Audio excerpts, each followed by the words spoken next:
Dear students, look at the picture. What do you call this? Sport. It is known as the skiing and it is a winter sport and it involves moving over the snow using a long flat runners, using a pair of long flat runners which are known as skis. Skis, S-K-I-S. And then that's why this game is called skiing. And observe this person. He is holding two rods.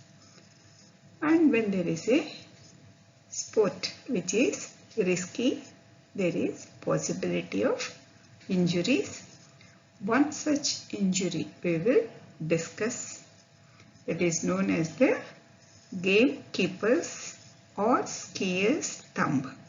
So we will learn the anatomical basis for injuries during this sport to the thumb. Let us look at a case scenario.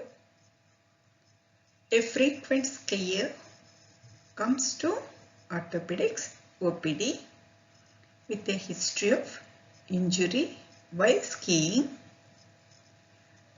There is swelling of right hand. There is pain.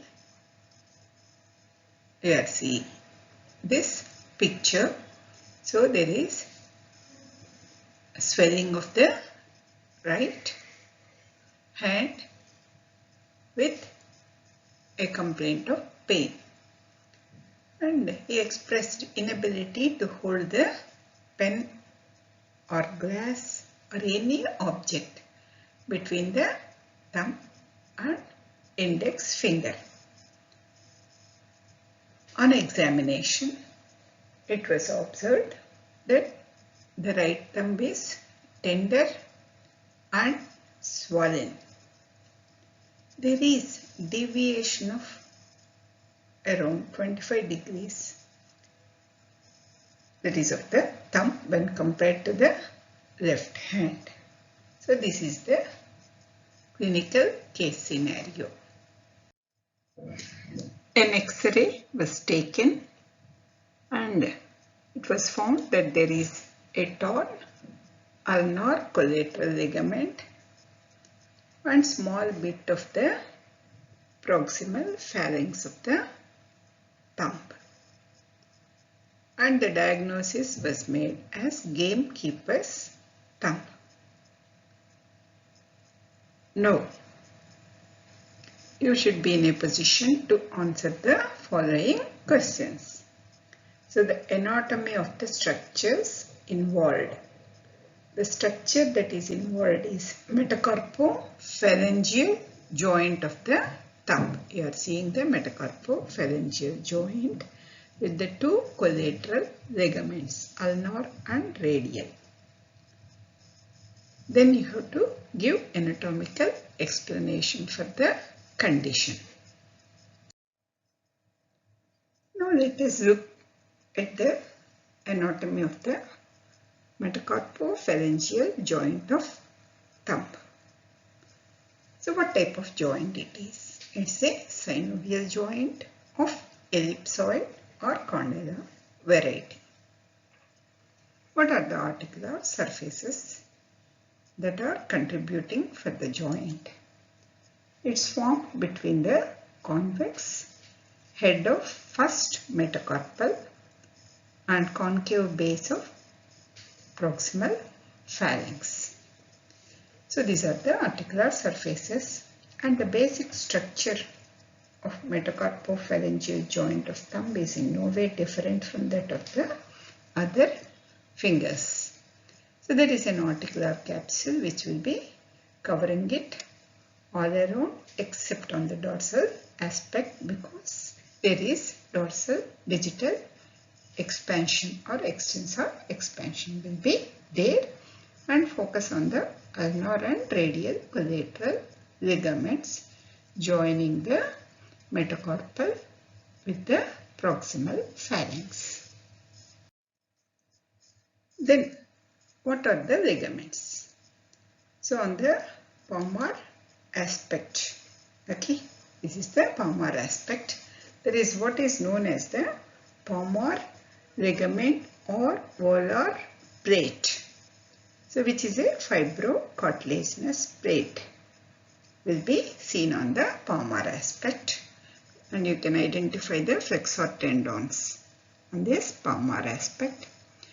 And then there are the proper collateral ligaments, that is the radial and ulnar collateral ligaments will be seen. So these are for stabilizing the joint. In this picture also you can see the collateral ligaments, and then the volar plate you can see, and in relation with that this is the palmar aspect. So you can see the sesamoid bones in relation with the thumb. And there will be accessory collateral ligaments will be there. So that will be extending from the bone to the volar plate. So there will be the accessory ligaments extending from the bone to the volar plate. So coming to the movements of the metacarpophalangeal joint of thumb. So the active and passive movements are less in the thumb when compared to that of other fingers. And then the muscles that are involved in the movement of the metacarpophalangeal joint of thumb are the muscles of forearm and hand. Try to recollect those muscles.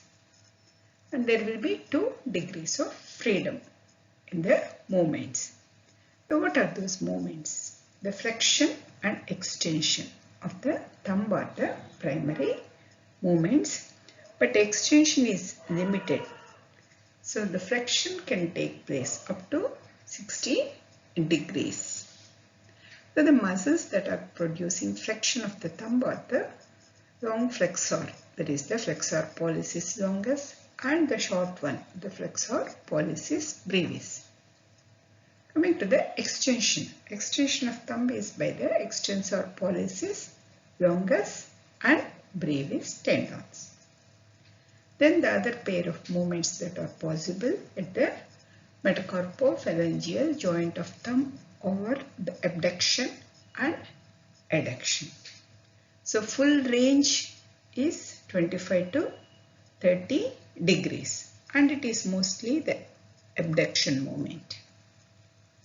And these movements are limited by the head of metacarpal and collateral ligaments, that is the ulnar and radial collateral ligaments. So what are the muscles that produce the abduction of thumb? The abductor pollicis longus and abductor pollicis brevis. And what about adduction? It is produced by the adductor pollicis and first dorsal interosseous muscle. Then there is what is known as axial rotation of the thumb, which takes place during the opposition movement of thumb. So the thumb coming in contact with the tips of other fingers. And this axial rotation is due to the simultaneous action of flexor pollicis brevis and the abductor pollicis brevis. After learning about the anatomy of metacarpophalangeal joint of thumb, let us discuss about the gamekeeper's thumb or the skier's thumb, the case scenario with which we have started our discussion. It's also known as breakdancer's thumb. And what is gamekeeper's or skier's thumb? It is the instability of metacarpophalangeal joint of thumb accompanied by pain and weakness of pinch grip. So that's what you are seeing in this picture. And then there will be severity of symptoms depending on the extent of tear of ulnar collateral ligament at the metacarpophalangeal joint of thumb in case of skiers. So in this case you are seeing with fall on the outstretched arm with abducted thumb. So in the case of skiers there will be acute injury. The ski pole in the hand prevents the adduction of thumb, so which is getting abducted. Okay, that is the cause for the skier's thumb or the gamekeeper's. What's the mechanism for the gamekeeper's thumb, which is a fairly common injury of ulnar collateral ligament of metacarpophalangeal joint of thumb.